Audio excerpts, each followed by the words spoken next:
গোপন সূত্রে খবর পেয়ে অভিযান চালিয়ে 102 গ্রাম ব্রাউন সুগার সহ 3 জনকে গ্রেপ্তার করল হরিশ্চন্দ্রপুর থানার পুলিশ। ফের বড়সড় সাফল্য হরিশ্চন্দ্রপুর থানার পুলিশের। শনিবার সন্ধ্যায় গোপন সূত্রে খবর পেয়ে হরিশ্চন্দ্রপুর থানার অন্তর্গত ভবানীপুর ব্রিজে তাদেরকে সন্দেহজনক হলে আটক করে পুলিশ। তারপরে তাদেরকে আটক করা হয়। পরে তদন্ত শুরু করলে তাদের কাছ থেকে উদ্ধার হয়েছে 102 গ্রাম ব্রাউন সুগার।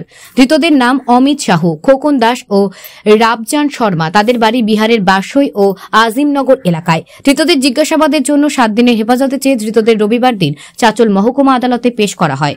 হরিশ্চন্দ্রপুর থানার আইসি মনোজিৎ সরকার বলেন, ধৃতদের আজ চাচল মহকুমা আদালতে পেশ করা হয়েছে। ঘটনার তদন্ত শুরু করা হয়েছে।